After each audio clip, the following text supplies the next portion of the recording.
Perkenalkan, nama saya Ominus Mese. Saya mahasiswa Pemaka Mikas dari Prodi Teknik Pengolahan Minyak dan Gas Bumi. Di sini, judul paper yang saya ambil adalah Optimasi Temperatur Kolom di Butanacer di RU5 Balikpapan.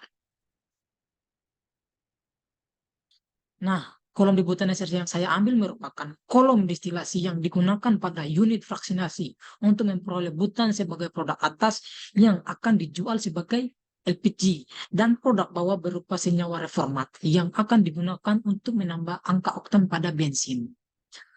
Untuk proses pemisahan komponen hidrokarbon berat yang terkandung dalam umpan dipisahkan berdasarkan titik didih masing-masing komponen.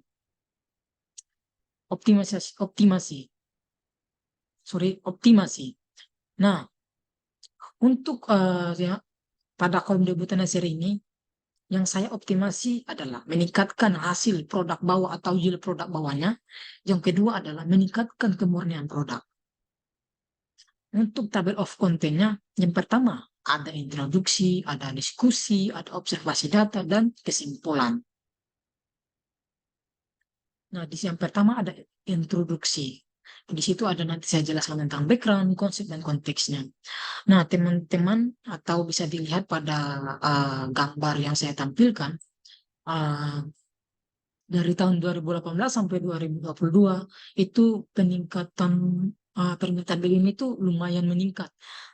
Cuman kita bisa dilihat pada tahun 2022 itu permintaan BBM itu lumayan menurun karena kita ketahui bahwa di tahun yang sama itu terjadi uh, peristiwa COVID-19 sehingga permintaan BBM ini lumayan menurun.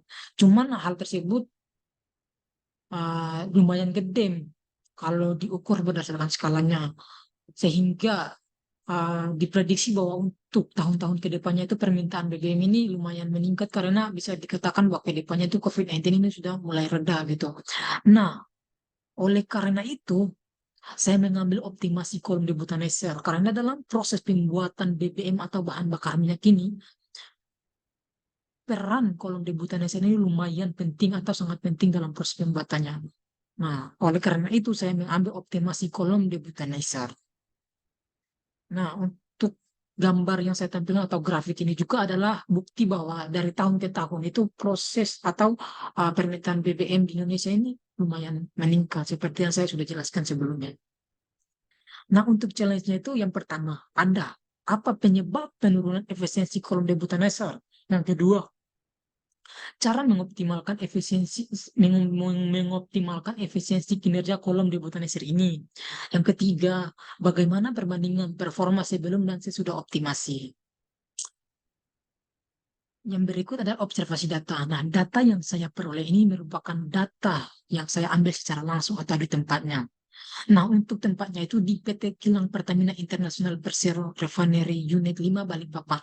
Nah, saya PKL itu mulai dari Desember sampai Februari 2023. Untuk materialnya ada feed komposisi. Nah, bisa dilihat pada tabel itu feed komposisinya ada H2, C1, C2, dan seterusnya. Terus ada data operasi. Itu ada data kondensor dan reboiler. Nah, bisa dilihat pada tabel yang saya sudah tampilkan. Nah, yang berikut adalah tools.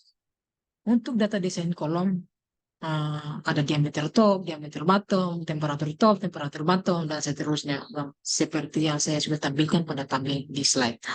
Terus untuk software yang saya gunakan itu ada Microsoft Excel, Microsoft Word, dan perangkat yang saya gunakan untuk mengevaluasi alat saya ini adalah uh, HiSys. Nah, yang berikut adalah diskusi. Nah, dalam diskusi ini nanti kita itu melakukan kegiatan menjelaskan, analisis, dan menyatakan. Nah, yang berikut adalah proses sistemnya. Jadi, saya akan menjelaskan tentang proses sistemnya. Nah, yang berikut itu kan ada aliran masuk berupa feed. Nah, di situ feednya masuk, terus di situ akan dipanaskan berdasarkan suhunya, diatur flow-nya. Nah, terus dimasukkan ke dalam kolom debutan asap. Nah, di dalam kolom debutan asap tersebut akan dipisahkan berdasarkan fleksi titik didihnya. Nah, jadi fraksi yang paling berat itu akan turun ke bawah, sedangkan fraksi yang ringan itu akan naik ke atas. Nah, di situ juga ada kondensor pada bagian top kolom, di mana kondensor ini nanti bertujuan untuk mendinginkan produk bagian atas. Sedangkan di bagian bawah ada reboiler, di mana reboiler ini digunakan sebagai penyuplai energi ke dalam top kolom atau ya mereplay ulang gitulah energi sehingga suhu dalam bawah top kolom ini selalu terjaga gitu. Nah, setelah dari kolom debutan SR ini, produknya itu akan dilanjutkan ke unit berikutnya. Decharacteristic of the fluid. Nah, di situ ada whipping. Nah, whipping ini merupakan suatu keadaan di mana saat cair yang seharusnya tetap berada dalam fase cair dalam kolom, sebagian kecilnya berubah menjadi uap dan naik ke puncak kolom.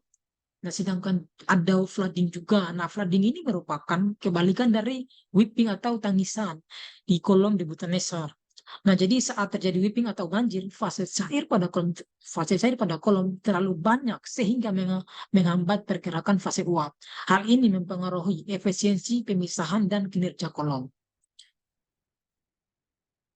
Yang berikut adalah performance analysis hydraulic flows. Nah, hydraulic flows ini teman-teman bisa ketahui bahwa grafik atau plot yang digunakan untuk memvisualisasikan hubungan antara laju aliran cairan dalam kolom debutan Neser. Yang berikut adalah hydraulic plot aktual kondisi. Nah, di sini teman bisa dilihat bahwa pada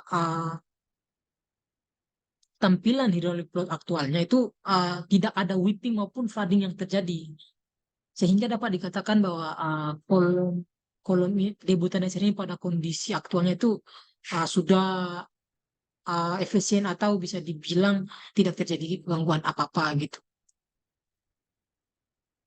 Determining optimum kondisi. Nah, yang pertama itu adalah trial variabel independen temperatur, terus yang kedua itu ada analisis data trial, yang ketiga ada select the optimum point. Untuk trialnya, nah teman-teman bisa dilihat pada tabel bahwa warna merah berarti tidak memenuhi kondisi optimalnya. Jadi setelah saya melakukan trial error beberapa kali itu baru ketemu titik optimalnya gitu. Nah, untuk warna hijau itu uh, memenuhi kondisi optimal atau udah titik optimalnya gitu. Terus yang berikut itu ada warna biru. Warna biru itu merupakan kondisi aktualnya atau kondisi sebenarnya. Terus yang berikut pada gambar untuk kondisi aktualnya itu pada case 76 itu tidak terjadi whipping maupun flooding. Itu artinya kolom ini dalam kondisi aman. Nah, terus pada case 75 sampai case 71 yang tadi saya sudah tampilkan yang berwarna merah tadi, pada kondisi ini juga sebenarnya itu tidak terjadi tanda-tanda whipping maupun flooding yang terjadi.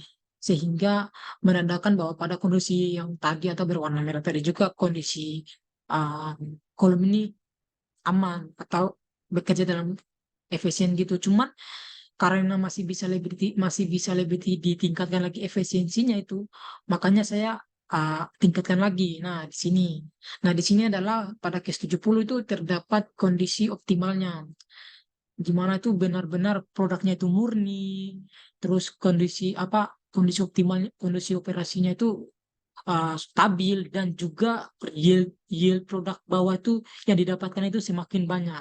Sehingga saya mengambil case 70 ini sebagai kondisi optimalnya.